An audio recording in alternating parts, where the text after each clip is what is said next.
They didn't ask her to kneel. They made her, foot nudging the back of her leg like she was something less than human, laughing as she collapsed onto the polished floor of the Velvet Crown. Glass exploded under her knees, whiskey spreading like spilled blood across dark wood. The lounge went silent.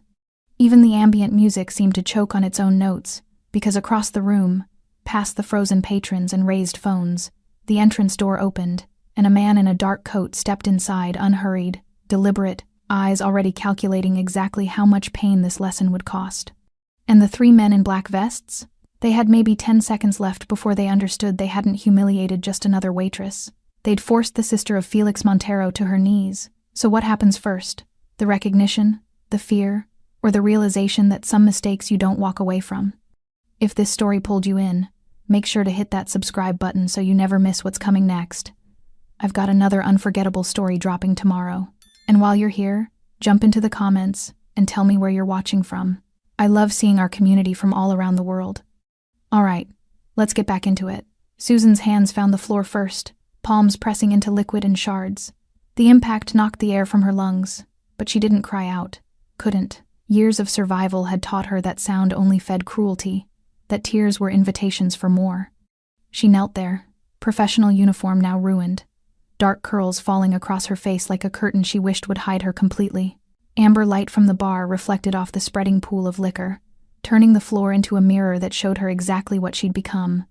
Small, powerless, alone. The 3 men stood over her in matching black vests and expensive shoes, forming a semicircle of entitlement. The one who'd pushed her tall, with rolled sleeves and a tattoo creeping up his forearm, crossed his arms and smiled like he'd won something. "Maybe hospitality isn't your calling," he said, voice loud enough to carry, loud enough to perform. His friends laughed. One pulled out his phone, angling it downward. The red recording light felt like a brand against Susan's skin. Around them, the Velvet Crown held its breath. 60 patrons sat frozen in their leather booths and high-backed chairs, business suits worth more than Susan's monthly rent, evening dresses that cost what she made in tips over 3 shifts, watches that could pay off her student loans. All of them watching, none of them moving. Fear is contagious like that. It spreads through silence, through averted eyes, through the careful study of wine glasses, and suddenly fascinating dinner plates. A woman in pearls whispered something to her companion. A man in a gray suit shifted in his seat, almost standing, then thought better of it. The bartender Miguel, who trained Susan on her first day, gripped the edge of the bar but stayed rooted behind it.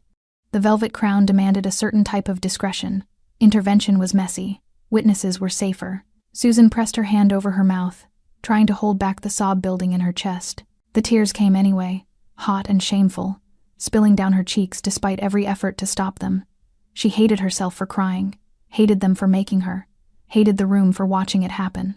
"Look at that," the second man said, pointing. "She's crying now." "Should have been more careful," added the third, examining his nails. "Actions have consequences." The first man, the one who'd pushed her, tilted his head like he was considering something profound. "You know what? I don't think she's learned her lesson yet." He nudged a larger piece of broken glass toward her with the toe of his polished shoe. "Clean it up properly this time." Susan's fingers trembled as she reached for the glass. Sharp edges bit into her skin, but she barely felt it.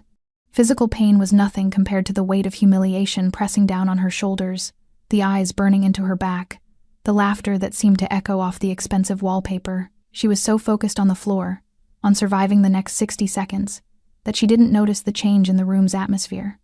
But everyone else did. The temperature seemed to drop. The air grew heavy, thick with something unnamed. The ambient jazz, soft saxophones, and gentle piano cut off mid-phrase, as if the sound system itself had sensed the shift. Conversations died. Glasses stopped moving. Even breathing seemed to pause. Miguel, the bartender, went absolutely still, his knuckles white against the bar. The woman in pearls set down her wine with a hand that shook slightly. The man in the gray suit, who'd almost stood before, now pressed himself back into his booth like he was trying to become invisible. The entrance door had opened. Felix Montero stepped inside. He moved with the kind of calm that made your stomach drop, the kind of stillness that promised violence without needing to demonstrate it. Dark coat hanging open over a pressed shirt, hands relaxed at his sides, face carved from the kind of discipline that comes from knowing exactly how much damage you're capable of and choosing for now not to deliver it. He was handsome in the way dangerous things often are. Sharp jawline, dark eyes that missed nothing, hair styled with the kind of care that suggested control extended to every detail. But it was his presence that commanded the room, that quiet, inevitable authority that bent the air around him. 20 feet away, Susan knelt on broken glass, unaware her entire world was about to shift. Felix's eyes found her immediately. His sister, his blood, his responsibility. He saw the tears, the trembling hands, the three men standing over her like predators who'd cornered prey. His expression didn't change. That was somehow worse than anger. Rage was hot, unpredictable, messy. What moved across Felix Montero's face was cold mathematics, the precise calculation of how much consequence these men had earned. He took one step forward, then another. Footsteps silent on the polished floor, coat moving with each deliberate stride. The patrons recognized him. Some had seen him before. Others knew him only by reputation. All of them understood what his presence meant. Money could buy you into the Velvet Crown, but power, real power, was something you either had or you didn't. And Felix Montero had built his name on a foundation of promises kept and lessons delivered. One of the bartenders dropped a glass. The sound shattered the silence. The three men in black vests continued laughing, oblivious, too focused on their entertainment to notice the room's transformation. Too drunk on their own perceived dominance to sense the predator approaching from behind. Felix crossed half the distance. Then 3/4. Susan finally looked up, tears still wet on her cheeks, and saw him. Their eyes met. She didn't call out. Didn't need to. Felix stopped 5 feet behind the men, close enough to hear their laughter.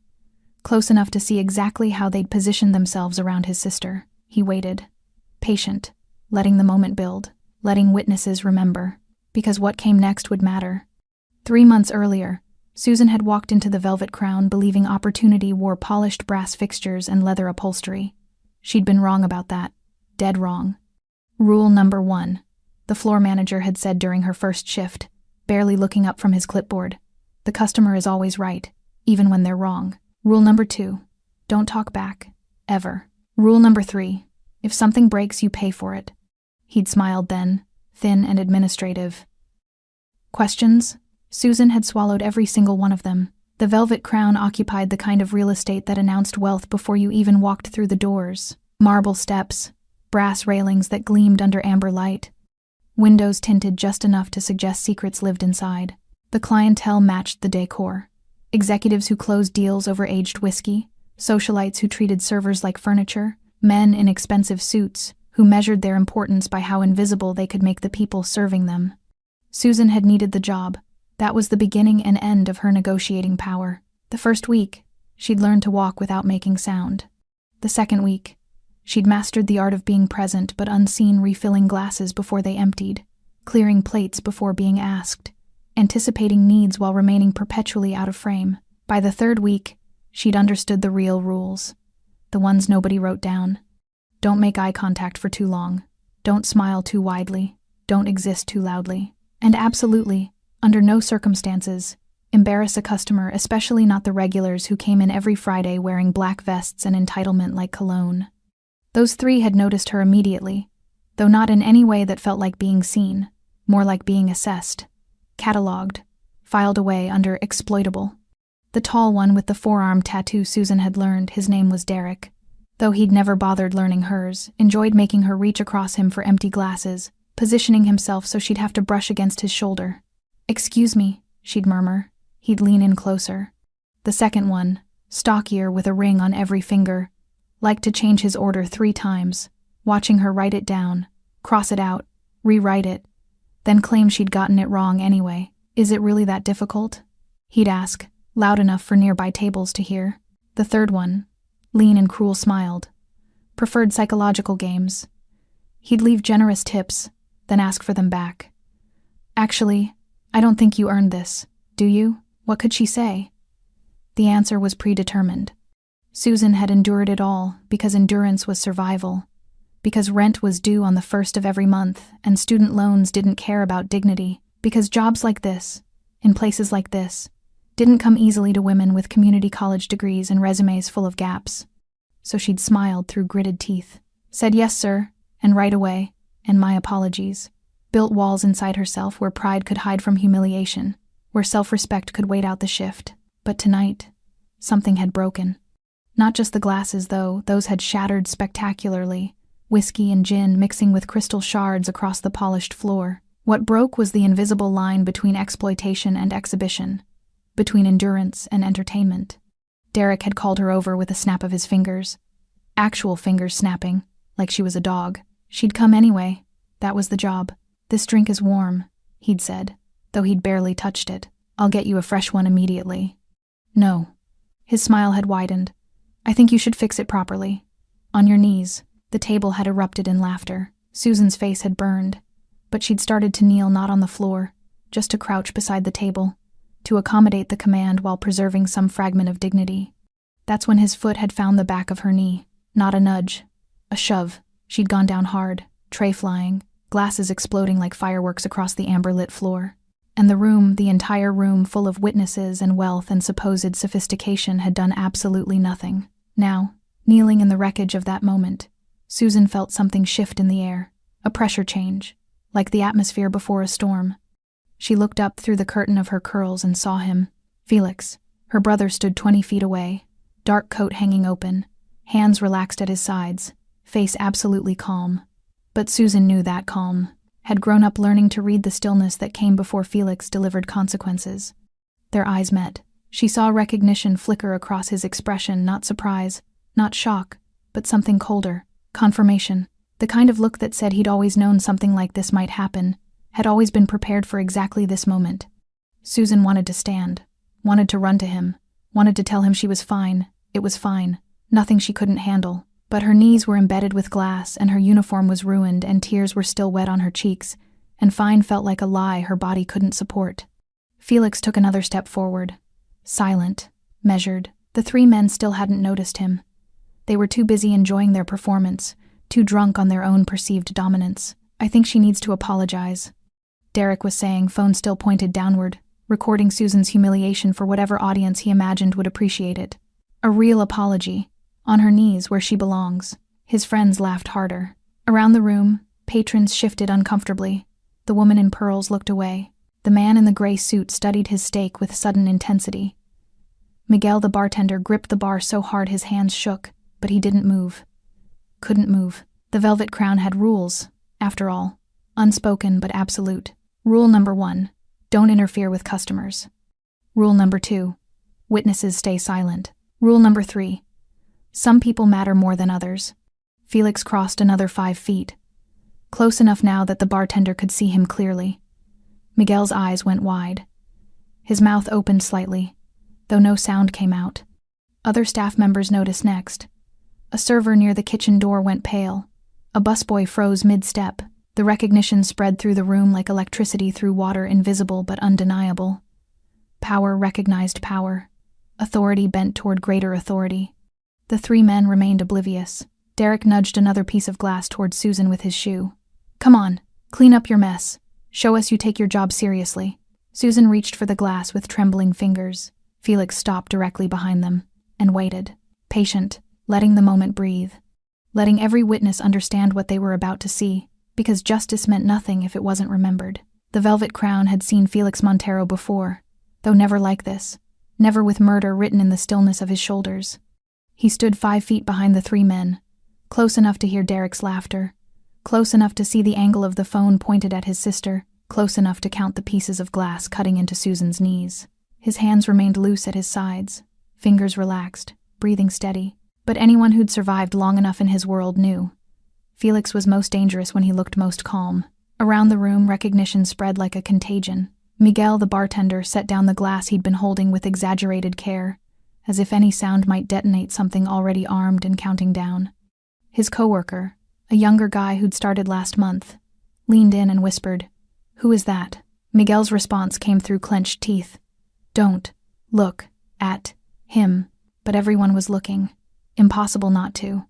2 servers near the kitchen had stopped mid-stride, trays balanced on their palms, food growing cold.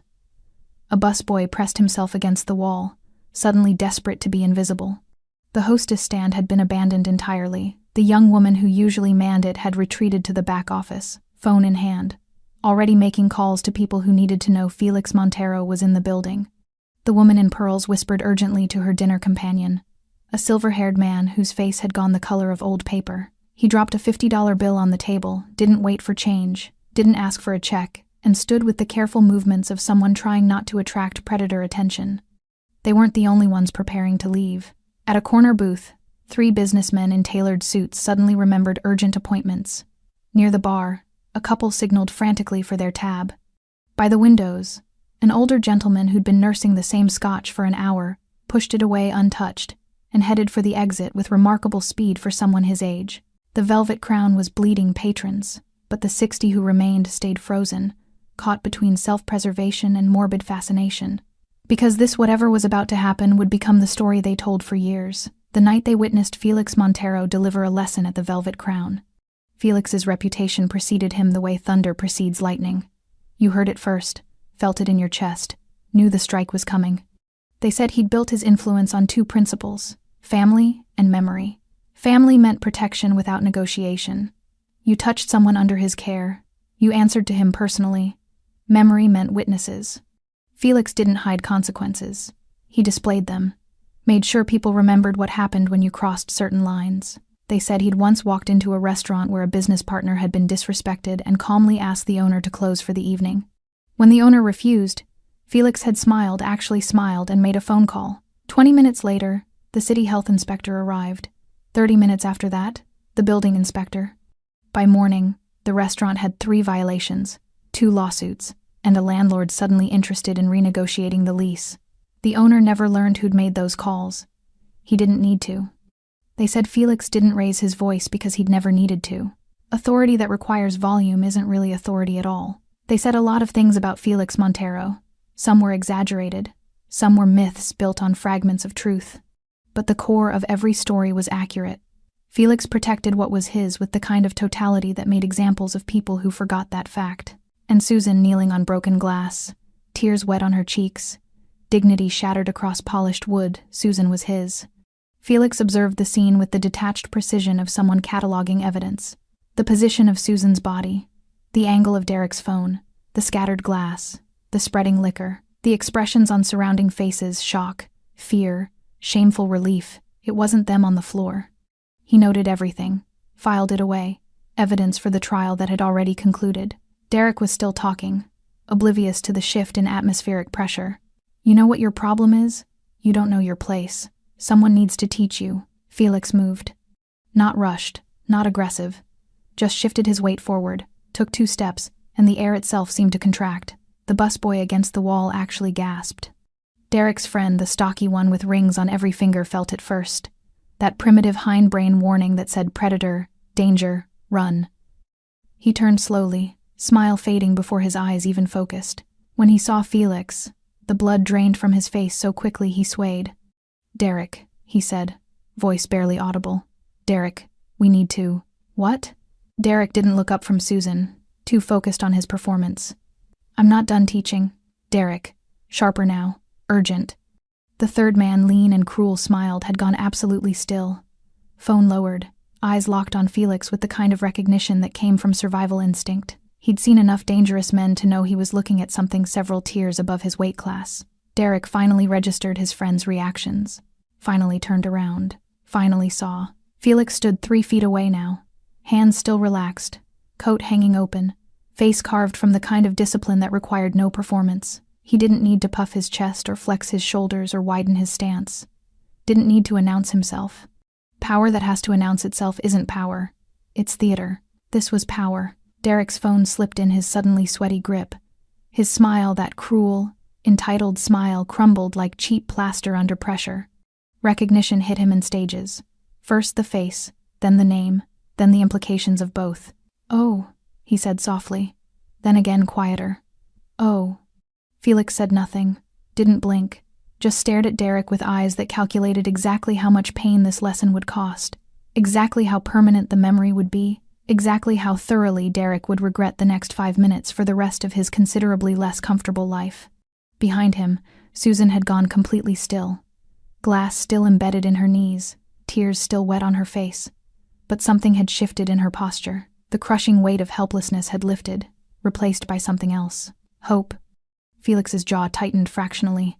the only visible sign of the rage burning beneath that cold, controlled exterior. Then he spoke.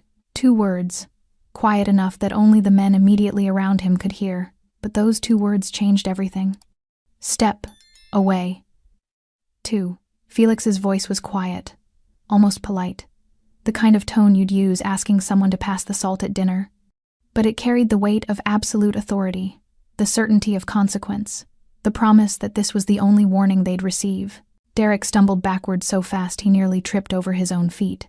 His phone clattered to the floor, screen cracking against the wood. The stocky one with the rings moved sideways, putting distance between himself and Susan like she'd suddenly become radioactive.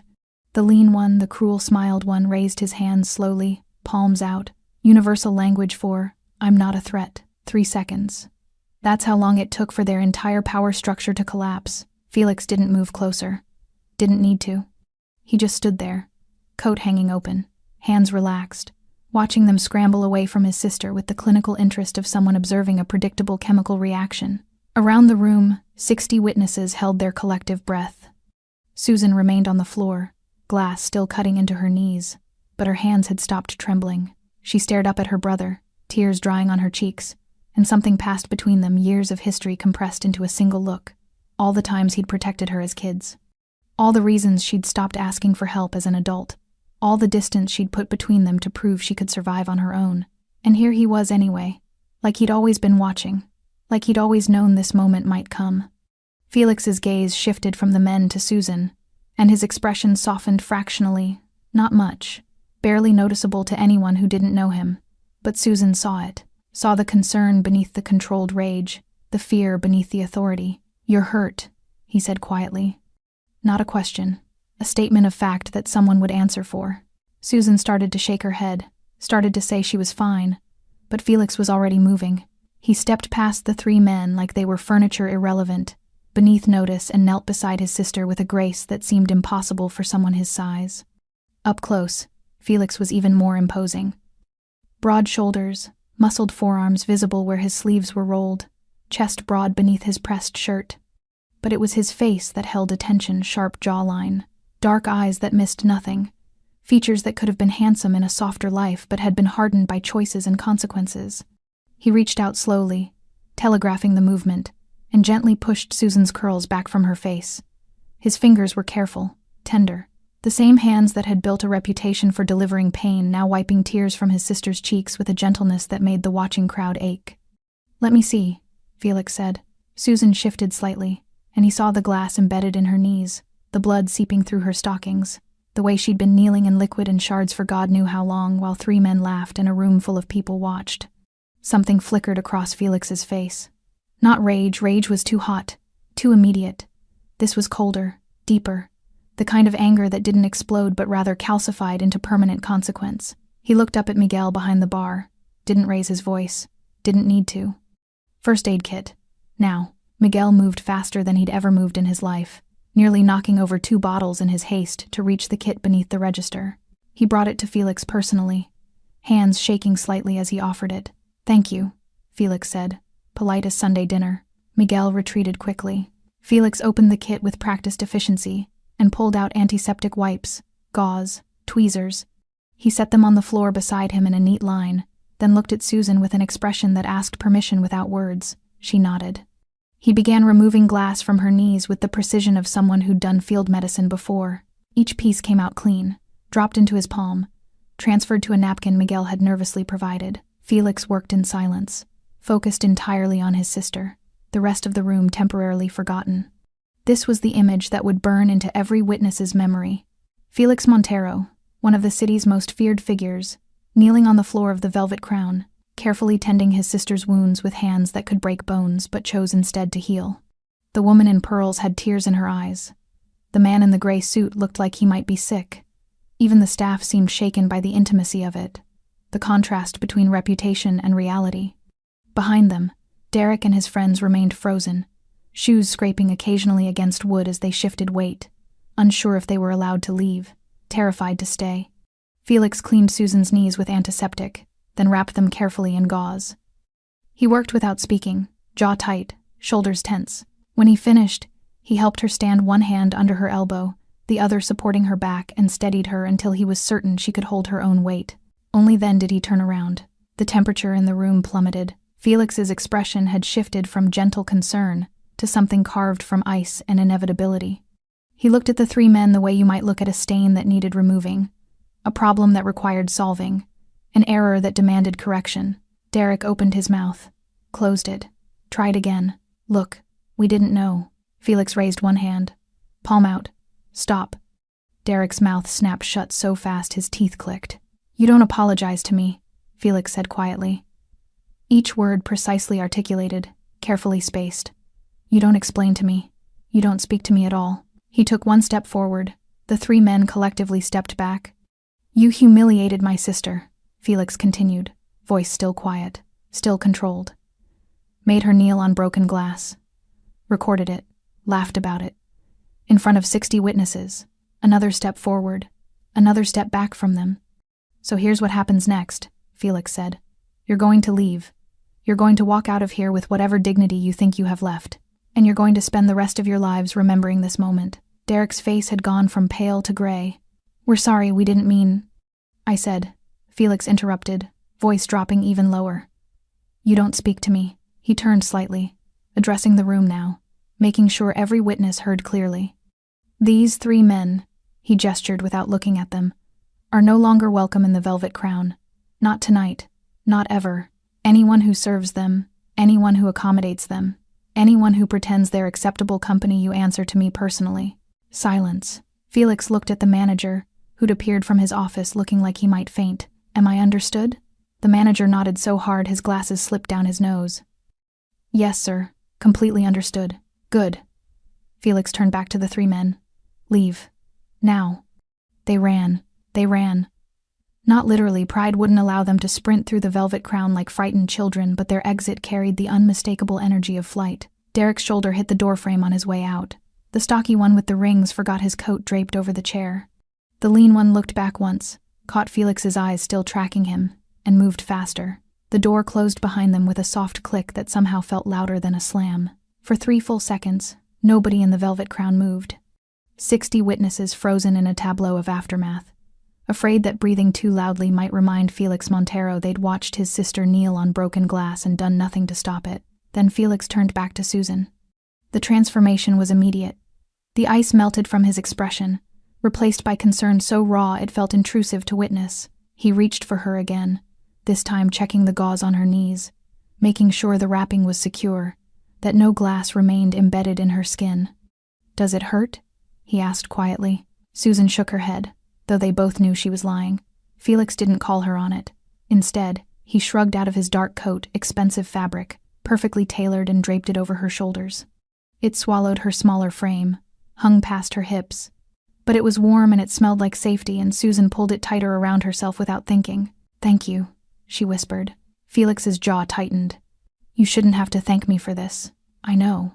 But I am anyway." He studied her face, really looked at her for the first time since arriving. Saw the exhaustion beneath the tears. The weight of months spent enduring what she thought she had to endure. The strength it took to kneel on broken glass without screaming. "You're stronger than you think," Felix said. "I don't feel strong." Strength isn't feeling strong. It's surviving when you don't feel strong at all. He glanced around the room, at the witnesses still frozen in their seats. "You survived this, in front of all these people who should have helped and didn't." Shame rippled through the crowd like a wave. The woman in pearls looked down at her plate. The man in the gray suit studied his hands. Near the bar, a younger couple who'd been filming on their phones now tucked them away guiltily, suddenly aware of their own complicity. Felix let the silence stretch, let the discomfort build. This was part of the lesson too, not just for the three men who'd fled, but for everyone who'd chosen witnessing over intervention. Then he did something no one expected. He knelt again. Not to tend wounds this time, but to collect the pieces of broken glass scattered across the floor.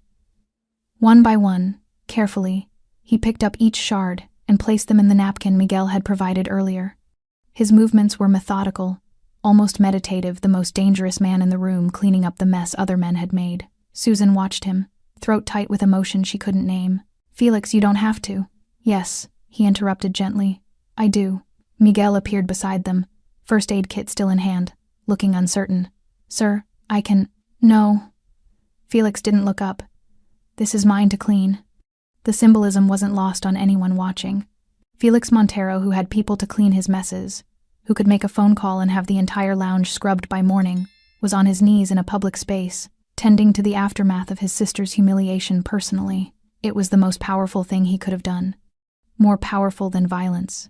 More memorable than threats. This image, Felix kneeling beside Susan, carefully collecting glass, treating the moment with a reverence that said family matters more than pride would outlive any beating he could have delivered. When he finished, Felix stood and held out his hand to Susan. Not pulling, not demanding, offering. She took it. He helped her stand fully upright, and this time when she swayed slightly, Felix steadied her with a hand on her elbow, patient and present, letting her find her balance at her own pace. "Can you walk?" he asked. "I think so. Then let's get you out of here."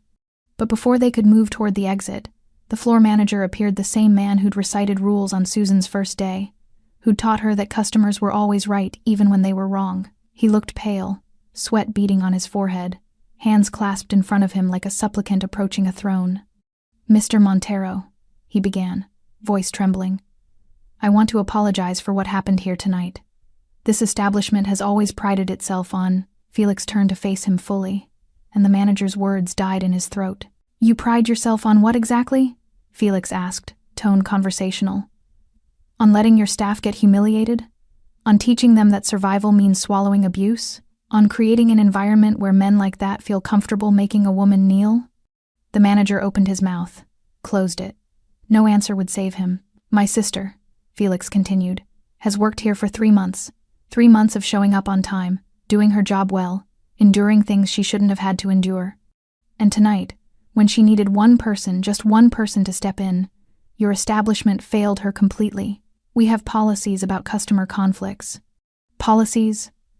Felix repeated, the word somehow damning. "Those 3 men assaulted her, made her bleed, filmed it for entertainment. And your policies said to do nothing?" The manager's face went from pale to gray. We didn't want to escalate." "You already escalated. By doing nothing." Felix's voice remained quiet, controlled, which made it more terrifying than shouting ever could have been. "You escalated her pain, her humiliation, her belief that she had to survive this alone." Felix glanced around the room, making sure every witness heard his next words clearly. "Effective immediately, Susan no longer works here. She quits. With full pay for tonight and compensation for 3 months of hostile work environment." The manager looked like he might argue, then caught the expression on Felix's face and thought better of it. "Of course. Whatever you think is—" "I don't think. I know." Felix turned back to Susan, expression softening again. "Ready?" Susan nodded, tears threatening again, but for different reasons now. Relief, gratitude, the overwhelming feeling of being protected after months of protecting herself. Felix guided her toward the exit, coat still draped over her shoulders, his hand steady at her back. Behind them, the velvet crown remained frozen 60 witnesses who would never forget the night they learned what real power looked like. It wasn't cruelty. It was gentleness that chose violence only when necessary, and family that came when you needed it most. They almost made it to the door. Felix's hand remained steady at Susan's back, guiding her past empty tables and averted eyes, past the bar where Miguel still gripped the counter like it was the only thing keeping him upright, past the hostess stand that remained abandoned. 10 more feet, and they would have been outside. 10 more feet, and the night would have ended with quiet consequence. 3 men exiled, 1 sister protected, 60 witnesses left to wrestle with their own complicity, but Derek made the second mistake. He was waiting outside, phone pressed to his ear, pacing near the marble steps. When he saw Felix and Susan emerge from the entrance, he lowered the phone slightly. His face had regained some color, some misplaced confidence that came from distance and the illusion of safety. "Calling my lawyer right now," he was saying loud enough to be heard. "That psycho can't just ban us from—" He stopped mid-sentence when Felix turned to look at him. Susan felt her brother's hand tighten fractionally against her back, the only outward sign of the rage that must have been coursing through him. But his expression remained calm, almost serene. That's when she knew Derek had just made a fatal error in judgment. "Susan," Felix said quietly, not taking his eyes off Derek. "Wait by the car, Felix. Please." His tone was gentle but immovable. "Give me 2 minutes." Susan hesitated, then nodded. Felix's driver, a mountain of a man named Victor, had already appeared with the car, a sleek black sedan that whispered money and consequences. Victor opened the back door for Susan, his face carefully neutral, but his eyes tracking Derek with the focused attention of someone calculating threat levels. Susan slid into the leather interior, coat still wrapped around her shoulders, and watched through the tinted window as Felix descended the marble steps with that same unhurried deliberateness that had carried him across the velvet-crowned floor. Derek's two friends had vanished. Smart. They'd recognized the danger and disappeared into whatever holes men like them crawled into when consequences came calling. But Derek remained, phone still in hand, false bravado propped up by whatever voice was on the other end of that call. "I'm going to sue you," Derek said as Felix approached. Harassment, intimidation, threatening behavior. Felix stopped 3 feet away. "Are you finished? You can't just—" "I asked if you were finished." Something in Felix's tone, that absolute, unshakable authority, made Derek's mouth snap shut. He lowered his phone completely, though his hand still gripped it like a talisman. "Good," Felix said. "Now listen carefully, because I'm only going to explain this once." Inside the car, Susan watched her brother's back, saw the set of his shoulders, the controlled stillness that preceded action. She'd seen this before, years ago, when a teacher had humiliated her in front of her entire class. Felix had been 17 then, already building the reputation that would define his adult life. He'd shown up at the school the next day and had a conversation with that teacher, just a conversation. Nothing physical, nothing actionable, but the teacher had transferred to a different district within the month. Felix didn't need violence. He had something far more effective: the certainty of consequence. "You put your hands on my sister," Felix continued, voice carrying in the quiet night air. "You made her kneel. You filmed her crying. You turned her pain into entertainment." Derek opened his mouth to interrupt, but Felix raised one finger and the words died unspoken. "I let you walk out of there intact. I gave you the opportunity to leave with your dignity, whatever scraps of it remained. But standing out here, calling your lawyer, threatening me, that tells me you didn't learn anything. I have rights." "You had rights," Felix corrected. "Past tense. You forfeited them when you decided humiliating people was acceptable recreation." Derek's face flushed. "You're threatening me. I have witnesses." "No." Felix's smile was terrible in its gentleness. "I'm not threatening you. I'm explaining reality. There's a difference." He took one step closer. Derek flinched but held his ground, phone still clutched in his hand. "Here's what's going to happen," Felix said. "You're going to hang up that phone. You're not calling a lawyer. You're not filing a complaint. You're not posting on social media about tonight. You're not doing anything except going home and thinking very carefully about the choices that led you here. And if I don't?" Derek's voice tried for defiance but landed somewhere closer to desperation. Felix tilted his head slightly, considering. "You really want to know?" The question hung in the night air between them. Derek's hand trembled slightly, phone wavering. "I know people," Derek said, trying for confidence. "Important people. You can't just—" "Important people," Felix repeated. And now there was genuine amusement in his tone. "Tell me, Derek, do any of these important people owe you more than they fear me?" Derek's face went pale again. "That's what I thought." Felix reached out slowly. Derek flinched again but didn't move and plucked the phone from Derek's trembling hand. He glanced at the screen, saw the call was still connected. "Is this your lawyer?" Derek nodded mutely. Felix raised the phone to his ear, his voice returning to that polite, conversational tone. "Good evening. My name is Felix Montero. Your client just assaulted my sister in a public establishment. He's currently considering filing a harassment complaint against me for intervening. I wanted to give you an opportunity to provide him with proper legal counsel before he makes his situation considerably worse." A pause. Felix listened, expression neutral. "Yes, that Felix Montero." Another pause. "I appreciate your professionalism. Have a good evening." He ended the call and handed the phone back to Derek, who took it with a hand that now shook visibly. "Your lawyer suggests," Felix said pleasantly, "that you go home, delete any footage from tonight, and forget this evening ever happened. He also suggests you find new counsel if you plan to pursue this further, as his firm doesn't take cases they can't win." Derek stared at the phone like it had betrayed him. "Now," Felix continued, "you have 2 choices. Walk away right now and live with what you did. Or keep talking, keep threatening, keep pretending you have leverage you don't possess, and discover exactly how much worse I can make your life without ever touching you again." He stepped back, giving Derek space to leave. "Choose wisely. You won't get a third chance." Derek looked at Felix, then at the car where Susan watched, then back at Felix. Whatever he saw in those calm, calculating eyes made the decision for him. He turned and walked away quickly, shoulders hunched, phone dark in his hand. Felix watched until Derek disappeared around the corner, then turned and walked back to the car with that same measured pace. Victor opened the door for him, and he slid into the back seat beside Susan. The car pulled away from the Velvet Crown in silence.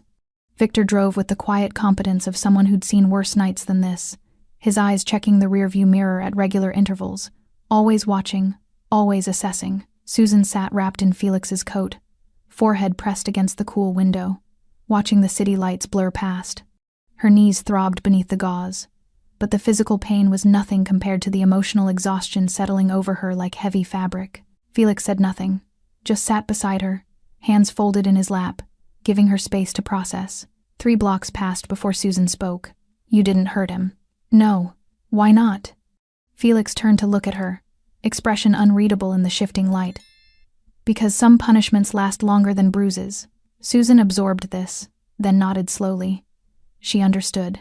She'd grown up watching Felix operate, watching him build influence not through violence but through the carefully orchestrated collapse of consequences. Their father had been the opposite, all rage and fists and immediate gratification.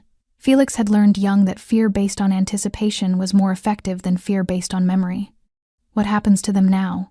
she asked quietly. Felix pulled out his phone, a sleek device that looked ordinary but Susan knew was anything but.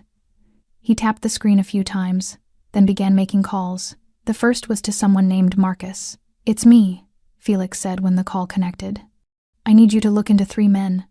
He rattled off names: Derek Castellano, James Voss, Peter Chen, along with physical descriptions and the fact they'd been at the Velvet Crown tonight. Employment, business licenses, professional associations, anything that gives them standing. "I want to know where they're vulnerable." A pause while he listened. "No, nothing illegal. I just want information. By morning." He ended the call and immediately dialed another number.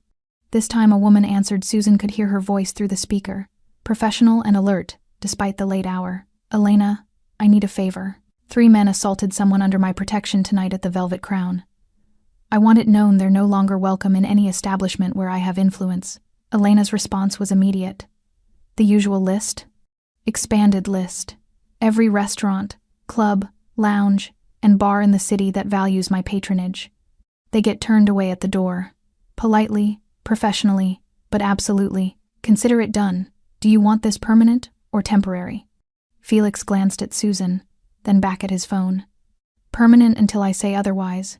"Understood. I'll have it circulated within the hour." The call ended. Felix made 3 more in rapid succession to people whose names Susan didn't recognize but whose tones suggested they took Felix's requests very seriously. Each conversation was brief, professional, devastating in its efficiency. By the time the 4th call ended, Derek, James, and Peter had been effectively exiled from the city's social infrastructure, not through violence, not through overt threat, just through the quiet withdrawal of access and influence that made a city navigable for men like them.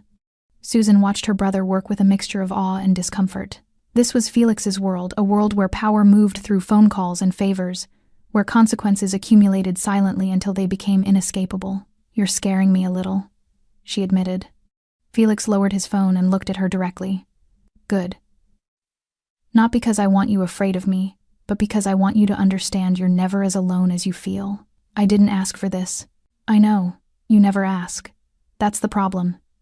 He shifted in his seat to face her more fully. "Susan, you've been working at that place for 3 months. 3 months of coming home exhausted, of dodging my calls, of pretending everything was fine when I could hear in your voice that it wasn't. I was handling it. You were enduring it. There's a difference." Felix's jaw tightened. "And tonight it escalated from endurance to assault. So yes, I'm making calls. Yes, I'm using my influence. Because that's what family does." Susan felt tears threatening again. Frustration, gratitude, exhaustion all mixing together. "I wanted to prove I could survive without you." "Why?" The question was simple, but the answer was complicated.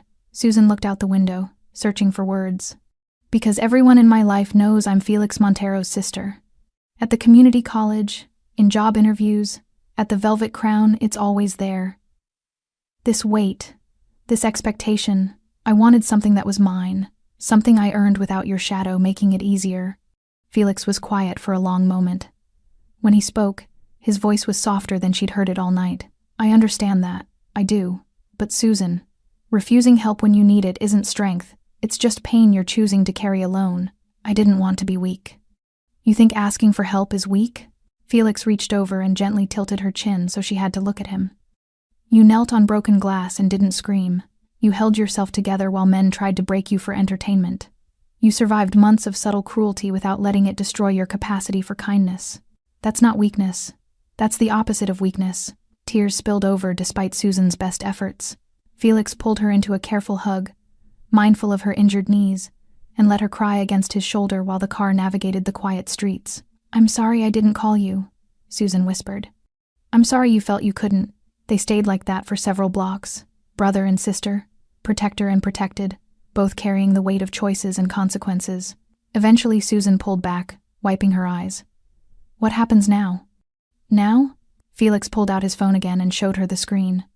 Now Marcus sends me a very detailed report about 3 men who are about to have several very bad weeks. The report was already coming through employment information, business partnerships, professional certifications, social connections. Felix scrolled through it with the focused attention of someone reading evidence in a trial that had already been decided. Derek Castellano works in commercial real estate, Felix read aloud. His firm relies heavily on city contracts and connections with property developers, several of whom owe me favors. He scrolled further. James Voss owns a luxury car dealership, financing through 3 banks where I have significant accounts. Another scroll. Peter Chen is a financial consultant, manages portfolios for high net worth clients who value discretion and stability. Felix looked up at Susan. By tomorrow morning, Derek's firm will be reassessing his position. James's financing will become more expensive. Peter's clients will start asking uncomfortable questions about liability and judgment. You're going to ruin them. No, Felix corrected gently. I'm going to let them ruin themselves. I'm just removing the safety nets they didn't appreciate having. He powered off his phone and pocketed it. Consequences walk quietly, Susan. They don't announce themselves. They just arrive. The car turned onto a quieter street, away from the glittering downtown core where the Velvet Crown lived among other temples of manufactured sophistication. Here, the buildings were older, more honest brick facades that didn't pretend to be anything other than what they were.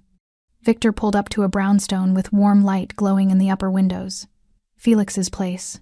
Susan had been here before, though not recently. Not since she'd decided independence meant distance. Come inside, Felix said. It wasn't a command, despite how it might have sounded. Let me clean those wounds properly. Make sure there's no glass I missed. Susan wanted to argue, wanted to prove she could go home, take care of herself, continue the pattern of self-reliance she'd been building. But her knees hurt and exhaustion had settled into her bones, and the thought of being alone right now felt unbearable. Okay, she said quietly. Victor opened the door for them. Felix helped Susan out carefully, his hand steady under her elbow as she found her balance on the sidewalk. The gauze around her knees had darkened slightly, not bleeding through, but enough to show the wounds weren't superficial. Inside, the brownstone was exactly as Susan remembered. Clean lines, expensive but understated furniture, everything in its place. This was Felix's sanctuary, the space where he could shed the weight of reputation and just exist. He guided her to the couch, then disappeared into what she knew was a fully stocked medical supply closet. Felix had always been prepared for emergencies, a habit born from their childhood, from years of patching each other up after their father's rages. When he returned, he carried a proper first aid kit, bottled water, and clean towels. He knelt in front of her the second time tonight he'd taken that position and carefully began unwrapping the gauze he'd applied at the Velvet Crown. This might sting, he warned before applying fresh antiseptic. It did sting, but Susan bit her lip and stayed still. Felix worked with the same careful precision he'd shown before, checking for any remaining glass, cleaning the cuts thoroughly, applying antibiotic ointment before rewrapping with clean gauze. You've gotten better at this, Susan observed. Practice, Felix said without elaborating. They both knew what that meant. Felix's world required frequent medical attention that couldn't always involve hospitals and questions. When he finished, Felix sat back on his heels and studied his sister's face. When did we stop talking? The question caught Susan off guard. We still talk? No. We exchange information. Weather, work, surface-level updates. But we stopped talking. Really talking. The way we used to. Susan looked down at her hands, fingers twisting together. After you took over Dad's business. After you became, she gestured vaguely. This, Felix repeated. You mean after I became someone who scared you? Not scared. Never scared of you. Susan met his eyes. Scared for you. And scared of what being your sister meant. Everyone looked at me differently once your reputation grew. Like I was dangerous by association. Like I came with threats attached. Felix stood slowly and moved to sit beside her on the couch, careful not to jostle her injured legs. I never wanted that for you. I know. But it happened anyway. Susan pulled his coat tighter around herself. Do you remember when we were kids? Before everything got bad with Dad? I remember. You used to walk me to school every morning. Carried my backpack even though yours was heavier. Made sure I ate breakfast even when there wasn't much food in the house. Felix's jaw tightened at the memories. Someone had to. You were 12, Felix. 12 years old and already playing parent because ours couldn't. Susan's voice cracked slightly. And then you got older, and Dad got worse, and you had to make choices no teenager should make. Had to become hard to survive. I did what I had to do. I know, and I'm grateful. But Felix, you sacrificed your softness to keep us safe. And somewhere along the way, I think you forgot you were allowed to be anything other than dangerous. Felix was quiet for a long moment, staring at his hands, the same hands that had just tenderly cleaned her wounds, the same hands that had built an empire on controlled violence and strategic fear. I didn't forget, he said finally. I just couldn't afford to be soft outside these walls. The world I operate in doesn't reward gentleness, but you were gentle tonight. At the Velvet Crown. You knelt beside me and cleaned glass off the floor and held me like I mattered more than your reputation. You do matter more than my reputation. You always have. Susan felt tears threatening again. She'd cried more tonight than she had in months. Then why does it feel like we're strangers pretending to be family? Felix turned to look at her fully, and for the first time all night, Susan saw past the controlled exterior to the hurt underneath. The loneliness of being powerful but isolated, the weight of being feared but not known. Because you pulled away? Felix said quietly. And I let you, because I thought that's what you needed. Distance from me, from what I am, from the consequences of being related to someone like me. I pulled away because I didn't want to be a liability. Didn't want you making choices based on protecting me instead of what was right for you. Susan, you're not a liability. You're the reason I make the choices I make. Everything I built, every move I've made, it's so you could have options I never had. Safety I never felt. Freedom to choose your own path. Even when my path led me to the Velvet Crown, to men who thought they could humiliate me because I was nobody, Felix's expression hardened. You were never nobody, not to me. And those men learned tonight what happens when people forget that family isn't about blood, it's about who shows up when everything falls apart. Susan leaned her head against her brother's shoulder, exhaustion finally winning over pride. I'm sorry I made you feel like you had to stay away. I'm sorry I let you believe you had to survive alone. Felix wrapped his arm around her shoulders carefully. We're not good at this, are we? The talking thing. Terrible at it, Susan agreed, a small laugh escaping despite everything. They sat like that in the quiet brownstone, two people who'd survived the same childhood in different ways, finally remembering why they'd fought so hard to protect each other in the first place. Outside, the city continued its endless motion. But inside, for the first time in years, Felix and Susan simply existed together, not as protector and protected, not as dangerous reputation and vulnerable liability, but as what they'd always been underneath all of it. Brother and sister. Family. Morning light filtered through the brownstone's windows, gentle and forgiving in a way the previous night had not been. Susan woke on Felix's couch, a soft blanket draped over her that she didn't remember pulling up. Her brother sat in the chair across from her, already dressed, coffee in hand, watching her with an expression she couldn't quite read. How long have you been awake? She asked, voice rough from sleep. A while. Old habits. Felix set down his coffee. How are your knees? Susan shifted slightly, testing. They hurt, but less than she'd expected. Manageable. Good. Because we need to talk about what happens next. Susan sat up carefully, blanket pooling around her waist. Next? The Velvet Crown doesn't get to pretend last night didn't happen. Neither do the people who watched. Felix leaned forward, elbows on his knees. I made some calls this morning. The ownership is very interested in demonstrating their commitment to staff safety. Felix, they're implementing new policies, mandatory intervention training for management, direct lines for reporting harassment, Security protocols for removing abusive patrons. He paused. And they're hosting a staff meeting today to address what happened and ensure it never happens again. Susan processed this. You're reforming the Velvet Crown. I'm making sure what happened to you doesn't happen to anyone else who works there. I don't work there anymore. You made me quit, remember? Felix's expression softened slightly. I gave you an exit. But if you want to go back, if you want to walk back into that room and show them you're not broken, I'll support that too. Your choice. The thought of returning to the Velvet Crown made Susan's stomach clench. But there was something appealing about the idea of walking back and standing upright.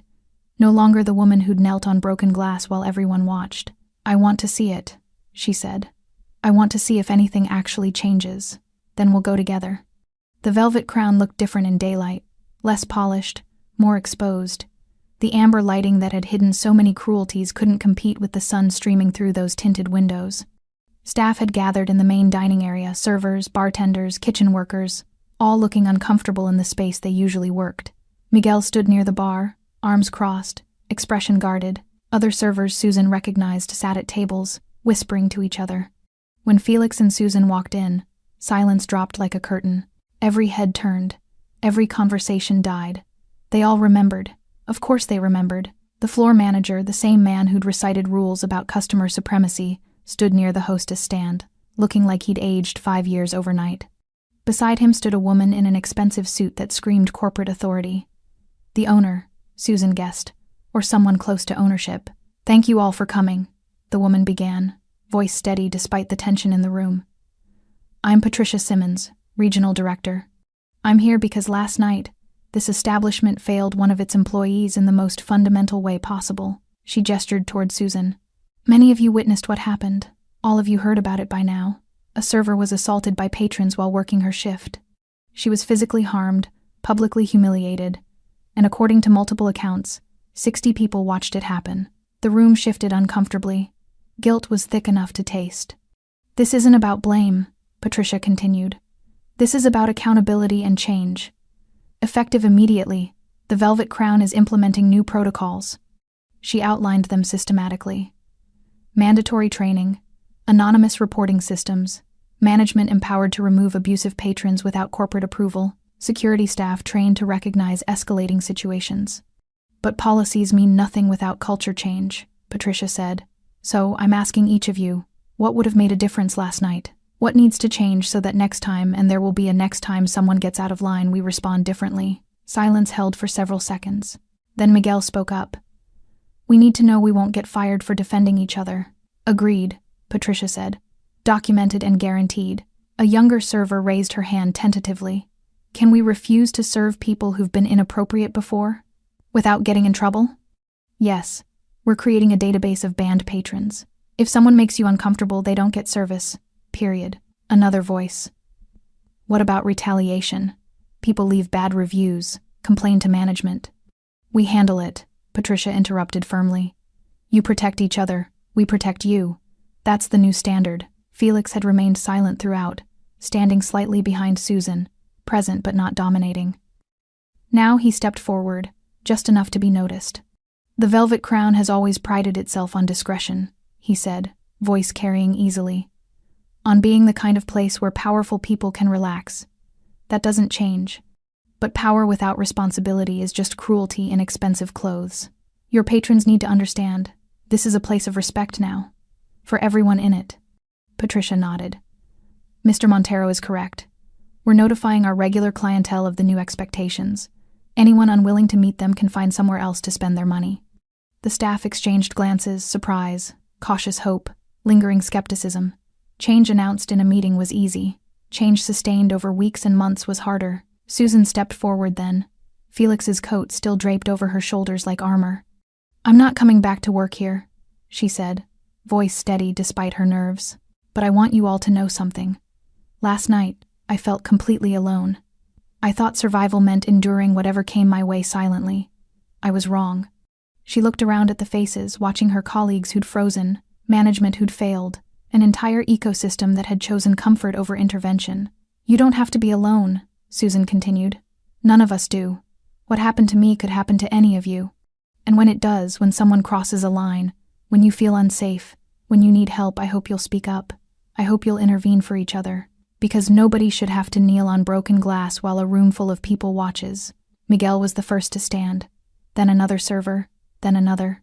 Within seconds, the entire staff was on their feet, not applauding, not cheering, but standing in silent solidarity that said, "We hear you, we see you, we'll do better." Susan felt Felix's hand settle gently on her shoulder.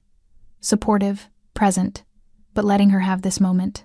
The velvet crown would never be perfect. But maybe, just maybe, it could be better. The brownstone was quiet that evening.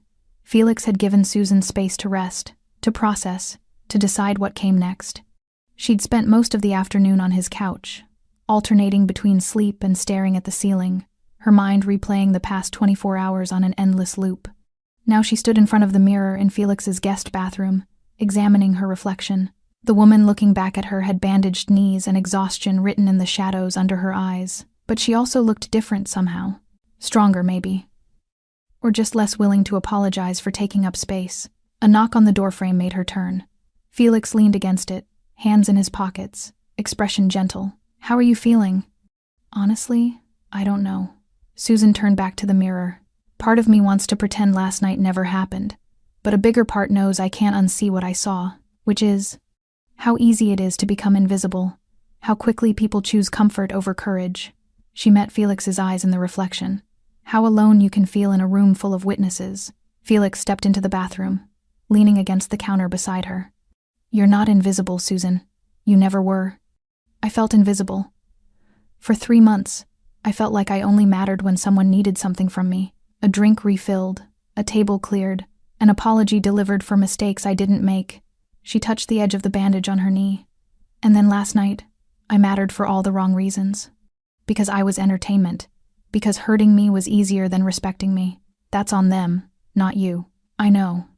But it still happened. And I can't pretend it didn't change something. Felix was quiet for a moment. Then, "What do you want to do now?" "Not what you think you should do. Not what makes the best story. What do you actually want?" Susan considered the question carefully. What did she want? "I want to stop proving things," she said finally. "I spent 3 months at the Velvet Crown trying to prove I could survive without you. Trying to prove I was strong enough, independent enough, capable enough. But all I proved was that suffering alone doesn't make you stronger. It just makes you alone." "So what does that mean?" Susan turned to face her brother directly. "It means I'm done pretending I don't need people. Done treating help like weakness. Done carrying weight I don't have to carry just to prove some point about independence." Felix's expression shifted relief mixed with something that looked like pride. "That's the smartest thing I've heard you say in years. Don't let it go to your head." But Susan smiled slightly. "I'm still not moving back in with you, or joining the family business, or whatever protective big brother fantasy you've got planned. Wouldn't dream of it. But I'm also not going to disappear for months at a time because I'm afraid of being Felix Montero's sister. That's who I am, part of who I am. And last night taught me that connection isn't the same as weakness." Felix reached out and pulled her into a careful hug, mindful of her injuries. "I'm glad you're learning that. Took me longer than I'd like to admit." They stood like that for a moment, brother and sister, both carrying scars from childhoods that had required them to be harder than children should ever have to be. When they separated, Susan asked, "What happened to those 3 men, Derek and the others?" "They're learning what consequences feel like," Felix said simply. "Nothing illegal. Nothing you need to worry about. Just the natural result of choices they made. Will they come after me? Try to retaliate?" "No." Felix's voice carried absolute certainty. "Because they understand now what they didn't understand last night. You're not alone. You never were. You were just waiting for family to arrive." Susan felt her throat tighten with emotion. "Thank you. For coming. For everything. You don't thank family for showing up. That's what we do." Later that evening, Susan stood at the brownstone's window, looking out at the city lights beginning to sparkle in the growing darkness. Felix sat in his chair, reading something on his phone, present but not hovering. This was different from the solitude she'd cultivated over the past year. That had been loneliness masquerading as independence. This was chosen proximity, being together because they wanted to be, not because they had to be. "Felix?" Susan said without turning around. "Yeah?" "The next job I get, the next place I work, I'm going to do it differently. I'm going to speak up when something's wrong. I'm going to ask for help when I need it. I'm going to stop treating survival like a solo sport." "Good," Felix said. Because watching you suffer to prove a point was killing me. Susan turned to face him, leaning against the window frame. I wasn't trying to hurt you, I know. But Susan, you're not just my responsibility. You're my sister. Watching you struggle and not being allowed to help, that's its own kind of torture. I never said you weren't allowed. You didn't have to say it. You just stopped calling, stopped visiting, built walls between us and called it independence. Felix set down his phone. I respect your autonomy, but autonomy doesn't mean isolation. Susan absorbed this, recognizing the truth in it. I'll do better. We'll do better. Deal. The brownstone settled into comfortable silence. Outside, the city continued its endless motion, people going to work, coming home, making choices that would ripple through their lives in ways they couldn't predict. Somewhere out there, Derek and his friends were learning what it meant to lose access, to feel consequences accumulate like interest on unpaid debts. Somewhere out there, the Velvet Crown staff was deciding whether new policies meant real change or just better worded exploitation. But here, in this moment, Susan stood in her brother's brownstone, injured but not broken, humiliated but not destroyed, learning that strength sometimes looked like admitting you needed help. She was Felix Montero's sister, and that wasn't a weakness, it was a fact. Thanks for staying with this story right till the final moment. You're the reason these stories come alive. If you're ready for another powerful journey, just tap the next video on your screen. And before you go, leave a quick comment and rate this story from 1 to 10. I'm excited to see your thoughts and connect with you down there.